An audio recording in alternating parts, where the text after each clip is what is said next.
Okay, so welcome to the meeting for the Ledyard Farmers Market, April 2nd, 2020. People who are present are Pete Harry, Lori Harry, Jamie Allen, Bill Thorne, Linda Davis, Melody Ferris, and myself. We are waiting on April and Ellen and Paula Watkins if she can make it. The meeting is being recorded as per Freedom of Information Act requirements, and it has been suggested that everybody state their name and then say what they need to say. I'm going to suggest that we say done when we're done. This is Pam, the market manager, by the way. And feel free to raise your hand if you have a question or a comment. So I'm going to propose from the agenda, we do the call to order, the roll call, the minutes, and then I have 3 questions to ask, and then we set another meeting date. Does that sound good? Sounds good to me. Sounds good. Sounds good. Okay. So we did roll call. This is Pam. Does anybody have any comments or questions or suggestions on the minutes from the March 5th meeting?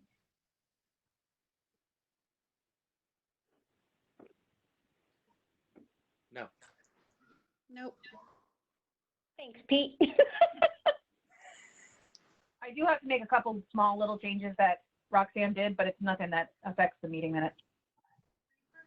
Okay. I thought they were good minutes. I thought they were very reflective of the meeting. So let's see. I have to make a motion to accept the minutes. I'll second. All in favor? Lori Harry, seconds. All in favor of the meeting minutes? Aye. Aye. Woo. All right. Janie, are you abstaining? No, you know what I think I did is, this is Jamie, and I think that what I did is I was pushing my microphone the wrong way. So when I was talking, it was off. When I wasn't talking, it was on. So I'm a Jamie, and yes, I'm a yes. I'm an I. Okay. So this is Pam. We have 1, 2, 3. We have a unanimous approval of the minutes.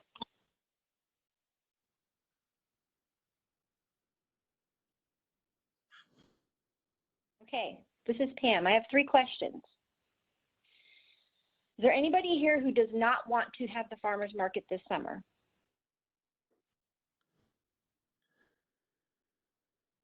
And if you do not want to have it, please state your reason as to why you don't want to have it.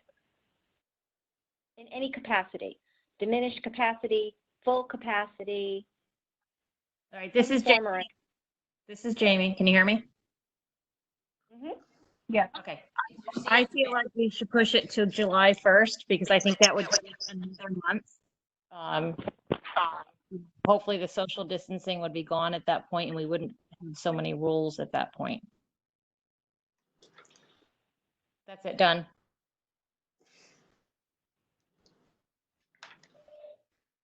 This is Melody. How does that fit in with farmers in terms of produce? I mean, we could start off with a strict produce farmers market and then ease into a more full farmers market that has the other vendors. This is Pam. So Bill, you are saying we should proceed with the market in some form. We don't know that form yet. That's for us to decide. But the question is there anybody who does not want to have the market this summer? This is Bill Thorne. No, I think we should have it. It's absolutely necessary.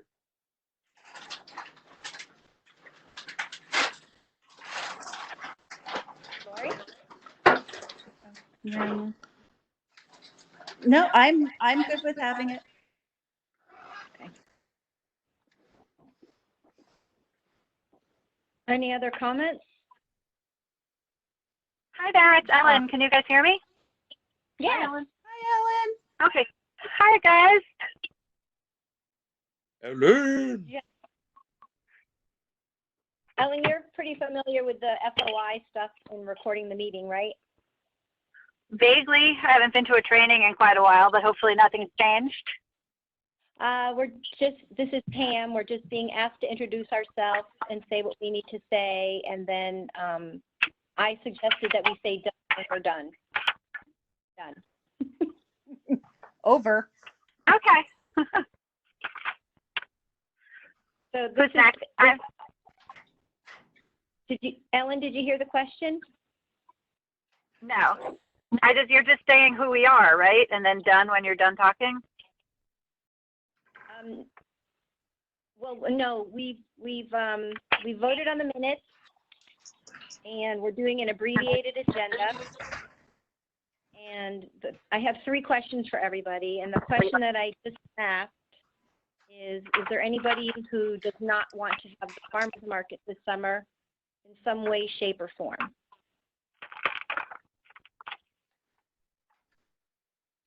Okay, so I'm on board with whatever it turns out to be. Okay. This is Pam. Does anybody else have any comments? I think we're unanimous, but I want to make sure.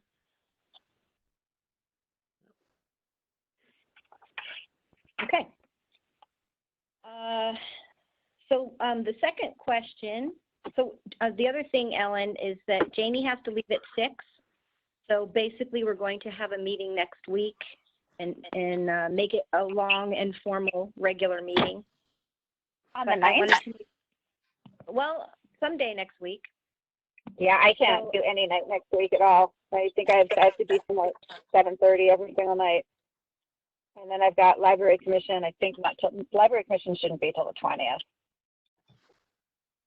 Okay, so we'll pick a date when we get there.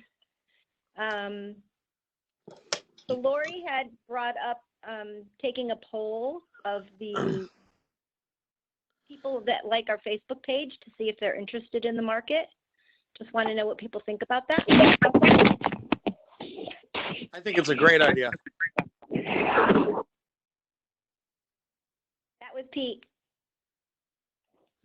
Well, there would be 2 questions. And one would be, and they would just be strictly yes or no. And we can turn off the commenting so that we don't have to have a million comments. But the first question would be, would you consider shopping at a basic farmer's market in this pandemic climate? Yes or no? And then the second would be, would you be able to shop at a basic local farmer's market in this financial climate? Just to see. Because if people, I'm sure there's going to be people interested, but if we don't have a large interest, then that's not even going to be Feasible. Yeah, it's not going to sustain our vendors. But it wouldn't just even be on Linda could even post it on our forum page. Well, if I could, this is Linda. I don't know that you can do an official poll on a Facebook page. You can certainly do one in a group. So you know how I've done the polls in the Facebook group, the actual poll where you click a little button, yes or no, or pick something. You can do that on a group, but I do not think you can do it in a page, but I'm looking that up right now. Okay. Well, I would think that the forum at least would be a good starting point. If I could say something, this is Bill Thorne. I think one of the things maybe we could do is say that when you buy vegetables at Stop and Shop, you have no idea who's handled those vegetables before you. They're all out for you to pick. If you go to a farmer's market, there are people you trust, people you know, they're local. And I think that's something that's we need to emphasize and is important. I'd rather buy my vegetables from a local person who I trust than Stop and Shop, who I have no idea who picked them, handled them, put them somewhere, or whatever. Sorry, that's my point. This is Jamie. I don't think that we're talking about marketing right now, Bill. I think that we're just trying to determine, are people going to be able to financially afford to shop? And how about, are the vendors going to be able to follow the rules? For example, making sure that produce is individually wrapped. I think that maybe there's a question that we need to ask our farmers as well. Done. This is Melody. Melody? Oh, I get a turn. I've been trying. I agree with Jamie. I think more important even than people shopping is, are our vendors, first of all, going to want to follow the rules? And second of all, do they think it's going to be financially feasible in this climate to be able to do a farmer's market? Do they think they're going to get enough customers to actually do the farmer's market? That's my concern. Done.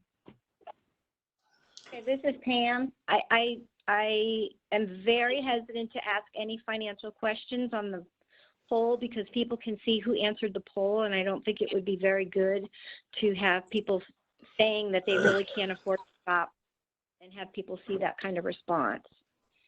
That's my concern about the financial question. I think it's great if we ask the question and get some feedback, but I don't think we can ask people to say publicly whether or not they feel they can afford to be at the market. I have been in some farmers market meetings with other farmers market managers across the state and in other states, and they say that the response to their farmers markets, no matter how diminished the capacity, has been absolutely overwhelming, and they've seen more people come to their markets than they ever have had before. So wow. Having said that, and this is at a market which has no human contact.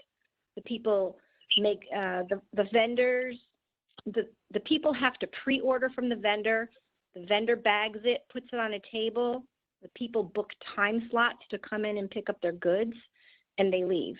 And they said they have gotten it depends on how big their customer base was, but they said their customer base has increased large amount in this time. I lost my train of thought. I think it'd be, like I said, I think it would be good to ask the question. I'm happy to send an email to the vendors to see if anybody wants to back out once we know exactly what our plans are going to be, and we can discuss those plans next week. I have everybody's check, so we don't have to do any purchase orders, to do any refunds. It'll simply be a matter of mailing back checks. So yes, I think we need to check with our vendors, and I can do that. And we can check and see what the people want. I'm torn between people being afraid to come out and being so excited to have something to go to that we have a lot of people. I don't know what to expect. I'm done. Now I lost my train of thought. So I'll jump in while you get that back. Hi, it's Ellen. Have we heard from any vendors that they're concerned that our market won't be viable in this climate? No. As a matter of fact, we have a new person who's interested in coming to the market. So people are still looking for places to sell. Done. Yeah, that bodes well then. Well, here's the thing. If we do go ahead with the market, I mean, in my opinion, it's to me, it can't be the regular summer market. It can't be the 30, 35 vendors. It's not. And I don't think that, honestly, I think if we still have to have a controlled area where we're letting people in and out, we have to be socially distancing. I honestly, and when I was talking to Jamie today at DOAG, I had brought up, instead of holding it in the field, which she said is much harder to control, people coming in and out, having it, because if we do have a smaller, more farmer-oriented market, holding it like at Ledyard High School, where we have the parking area up top where we could have vendors spaced. We could monitor and have an entrance where people come in, watch how many people come in. They can buy their goods. We can see which of our vendors has people who can order online, picking up, that sort of thing. and then they can go out a separate entrance. Okay. So it would be more a more controlled area. But I think we could have a market. I just don't think it's going to be a huge market. Okay, this is Pam. We're kind of discussing what we want to do with the Facebook survey and whether or not the vendors are interested at all. I mean, we don't really have any idea of how we want this market to look yet, and what it looks like in June could be very different than July and could be very different than August. I mean, we know we're going to have the market in some capacity, because we all seem to be in agreement on that. And the question now is to figure out if there's enough interest from the people and from the vendors. So then run the original question of people would be interested in being able to shop at a small market, and then email the vendors making sure that they're able to follow the DOAG rules. Hey, Pam, this is Bill Thorne. I think I understand the economics of it, but the bottom line is people have to buy food. And I think the focus of, and the reason we are exempt is because of the, we provide produce and food. And I think the market may have to be biased toward the food, providing food. And I think from that perspective, I think you'll find, there'll be an interest, whether it's a pickup, order online and pick up or come and get. But I think we almost need to look at it as a community service at this point, and not just a profit thing. We're providing a community service, sort of like the food pantry. We are providing an opportunity for people to come in and get fresh produce, produced locally, and we know the people that produce it and handle it. And I think it's a good thing. It may not be a moneymaker this year. I think what you're going to find is the people that require, that sort of count on people wandering through and buying stuff aren't going to be there.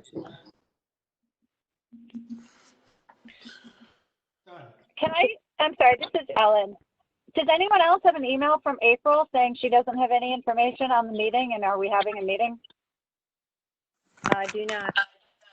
Yeah, so it looks like it's me, you, and April, Pam. I think the WebEx system reverted back to last year's list because we went through my old email. So I've got this email from April at 5 o'clock saying, what are we doing about this meeting? And I was already on with Roxanne to make sure everything was working. Yeah, I think that the WebEx function must just have the old commission stuff in it. I don't think it's been updated, although Bill's on it, so I don't know. And I got it too. My guess is it went to April's second email address and not her primary email address. Do you want to email her and see if she can check her, what is it, April at, tell her to check both email addresses. Okay. Thanks. Sorry, I'm doing this while we're on the phone. Okay, you guys can keep talking. I can multitask as long as you don't hear me typing.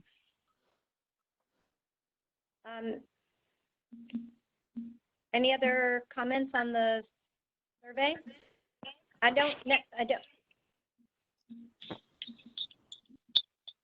happy to work with Linda on that. Just a question on the survey. Do you think you really need it? Things are changing so fast. People, their opinion today won't be their opinion tomorrow, won't be their opinion in 2 weeks, won't be their opinion in 2 months. I'm not sure it's valid. All I say is, by the way, this is Bill Thorne. All I say is I think that just like the food pantry, there's a need for a farmer's market to provide produce. Beyond that, it's difficult. But I think if we focus on that, I think it's a go. I mean, I don't think you can have enough data, you know, just like any business, any organization. So, I mean, granted, it's going to change on a dime, but to give you a baseline, I don't think you can ever have enough data. So I think the survey is a great idea. I mean, can it change? Absolutely. I hear you 100%, Bill, but I think a market without an audience is a complete waste of time. So I think you need to get everyone's temperature on it.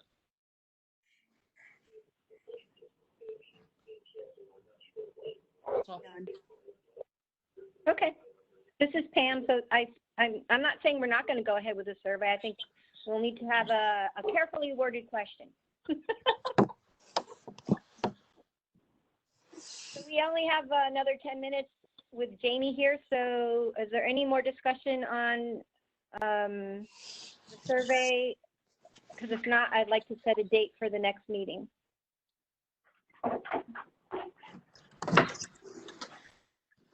No, done.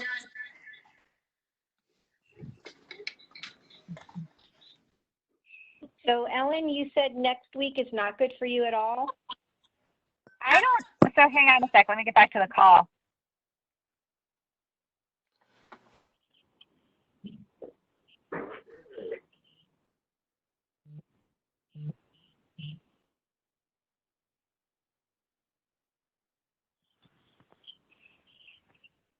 Hello?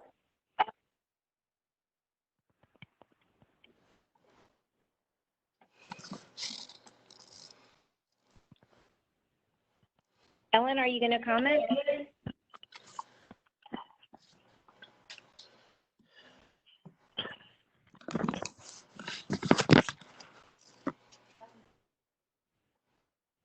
Okay, so I don't know the status of Ellen. This is Pam.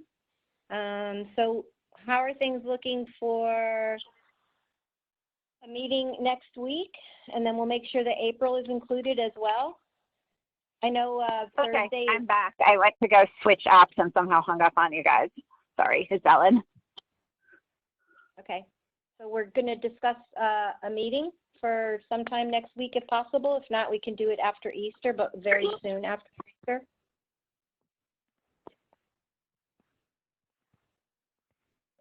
So who has a conflict with Thursday? This is Lori. I'm good for anything. Okay. This is Bill Thorne. I'm good for anything. Okay. This is Jamie. I'm good for anything except Wednesdays. Okay. This is Pete. I'm good for anything. Lori says I'm good for nothing.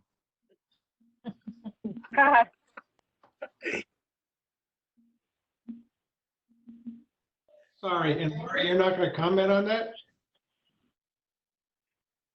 Who, me? No, me. Nope. I'm just going to sit your bill. So unfortunately, Bob and I are both considered essential. So we're both still working 10 hours a day, 5 days a week, but everything that we're doing, I'm doing through Zoom, or not even Zoom, like secure Zoom, like stuff like this. So it's very, very, my calendar is insane. Okay. Does it free up at all after Easter or no? It looks like it's completely booked until the 20th. The last meeting that I have scheduled virtually right now is Library Commission on the 20th at 7. And after that, it's fine. A Good Friday will be quiet because no one will be working, but I hate to, I mean, other people have obligations that I don't have on Good Friday. So. This is Jamie. So Melody and I are essential as well. However, I think that we just need to pick a date and maybe you can email options and then we can pick. Done. Yeah, no, that's fine. And we should definitely include April. I just let her know that we're winding down at this point and that she needs to be in touch with Roxanne to make sure that her email is properly included. That's what I had to do this morning. Yeah, I'll do my best. I mean, if it's at 5:30 and I don't have a closing at 5 o'clock or 4:30, but I'm still on the road at 5:30, that would be great. But by 7 o'clock every single night, it looks like I've got a various committee meeting. So this is Pam. I'm going to propose next Thursday at 5:30. I don't know if I'll be back from Hartford. That's the emergency hearing day in Waterford, and my standby day is the 9th. Okay. So what I do is just really different from what you guys do. I mean, I work with children who are removed from their families and being thrown in detention. So in addition to real estate and estate planning. So my only day in April that I'm the on-call attorney is the 9th.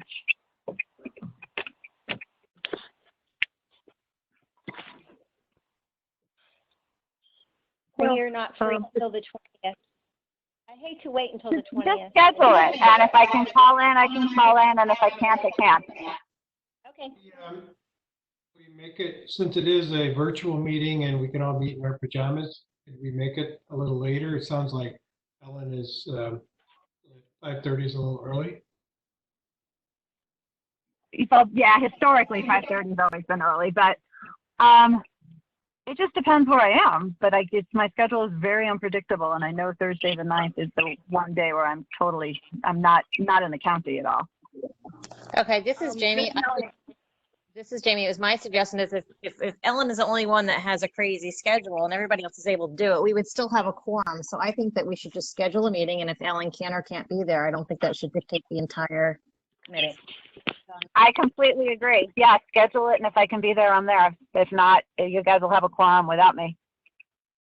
Oh, just one If day there's in April, I finally if there's got in. anything important you want to discuss, I mean, it's not like you can't message one of us and say, hey. No, absolutely. I mean, I haven't even read the VIII email that came out today. So you guys are all way ahead of me. Well, and we're going to discuss that because I talked to Jamie today at DOAG to clarify some of that stuff because it wasn't totally clear, the new update rules. So, and she's sending a couple more emails to me and Pam. So. Yeah, no, I see something in my inbox that Pam forwarded from VIII, but there was no way I could get to it before the meeting. Yeah. So This is Linda.